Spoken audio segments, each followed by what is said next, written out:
बुंदेलखंड के एक छोटे से गांव मालपुर में मई का महीना जैसे आग बरसाने आया था।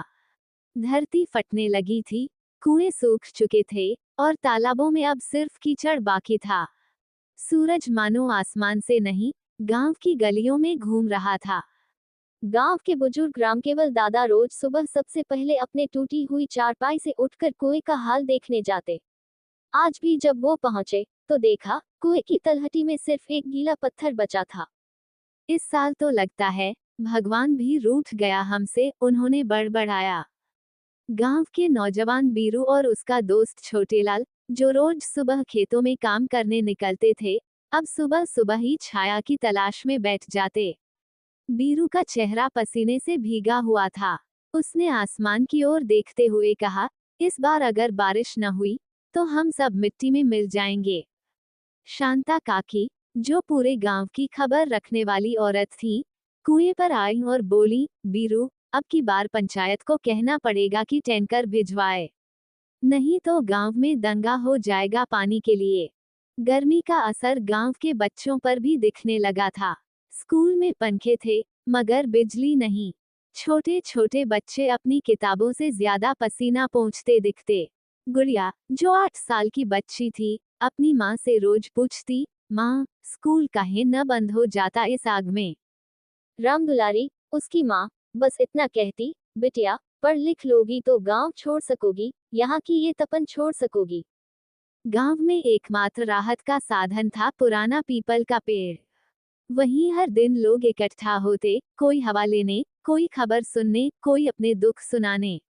वहीं एक दिन स्कूल मास्टर विनोद सर ने कहा, हमें इंतजार नहीं करना, हमें खुद कुछ करना होगा।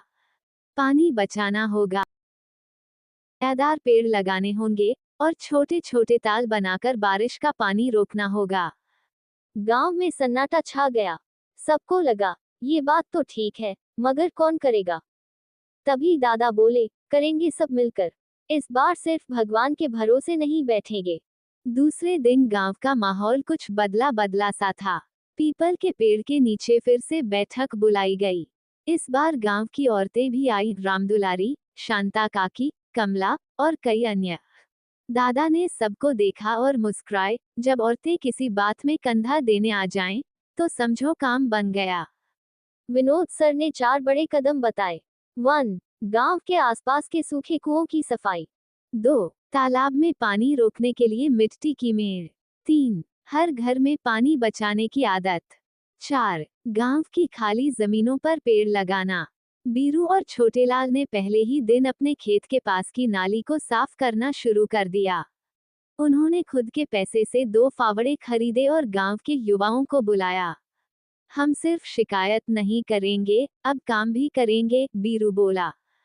गांव की औरतों ने भी कमर कस ली। रामदुलारी ने 2 पुराने ड्रम इकट्ठे किए और घर में बारिश का पानी जमा करने की योजना बनाई। कमला ने अपने बेटे को समझाया कि अब हर बूंद कीमती है, नल खुला छोड़ दिया तो खाना नहीं मिलेगा। गर्मी बढ़ती जा रही थी। 40, फिर 42 और अब 45 डिग्री।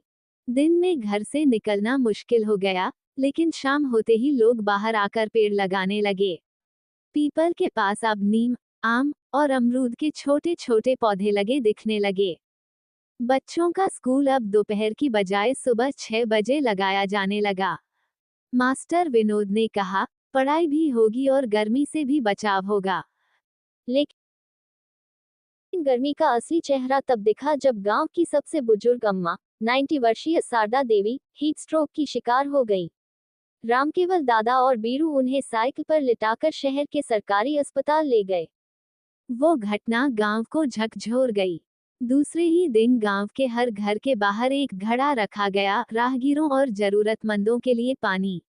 बच्चों ने दीवारों पर नारे लिखे, पानी की हर बूंद बचाओ, पेड़ लगाओ, जीवन बचाओ।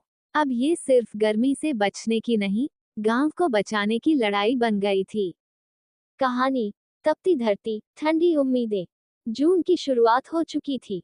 आसमान अब भी बेरहम था, बादल आते पर बरसते नहीं थे। लेकिन गांव मालपुर में अब मायूसी नहीं, उम्मीद पल रही थी। शारदा अम्मा की हालत अब थोड़ी ठीक थी। अस्पताल से लौटते हुए उन्होंने दादा से कहा, मालपुर अब पहले जैसा नहीं रहा। ये तपती जमीन अब बच्चों की मेहनत से हरी हो उठेगी। गांव के कुओं की सफाई जोरों पर थी। छोटेलाल ने एक पुराना हैंडपंप दुरुस्त कराया, जो वर्षों से बंद पड़ा था। वहां से अब 2 बाल्टियां पानी निकलने लगा था। गांव की औरतों ने झुंड में जाकर पानी भरना शुरू कर दिया, और कोई शिकायत नहीं, सिर्फ मुस्कान। पंचायत में हलचल थी। विनोद सर और बीरू ने वहां जाकर एक प्रस्ताव रखा, गांव के पास वाले बड़े खेत को, जो अब बंजर पड़ा है, उसे एक जल संचय क्षेत्र में बदल दिया जाए। बहस हुई। कुछ नेताओं ने टालने की कोशिश की, लेकिन जब रामकेवल दादा उठकर बोले, अगर गांव को बचाना है, तो ये काम अब नहीं तो कभी नहीं। तो सब चुप हो गए। 3 दिन बाद गांव के लड़के लड़कियां, औरतें बुजुर्ग सब उस खेत पर पहुंचे। गड्ढे खोदे गए, मेड़ बांधी गई, और बारिश का इंतजार किया जाने लगा। बच्चों की टोली ने अब पानी सेना बना ली थी। उनकी जिम्मेदारी थी नल खुला मिले तो बंद करना, पौधों को समय पर पानी देना, और पानी बर्बाद करने वालों को समझाना। एक दिन गुड़िया और उसकी दोस्त सीमा ने एक बुजुर्ग को देखा जो नल खुला छोड़कर चले गए थे। गुड़िया ने हिम्मत की और बोली, दादा, पानी भगवान का वरदान है, इसे ऐसे मत बहाओ।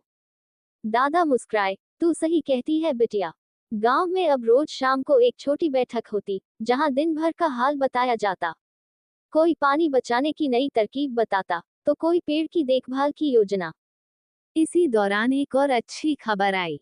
सरकारी विभाग से टैंकर मंजूर हो गया था। पहला टैंकर जब गांव में आया, तो बच्चे ताली बजाने लगे। शांता काकी ने तुरंत सबको समझाया, इसे सिर्फ पीने के लिए रखना, नहाने और कपड़े धोने का काम कुएं या तालाब से ही। इस बार गांव एकजुट था।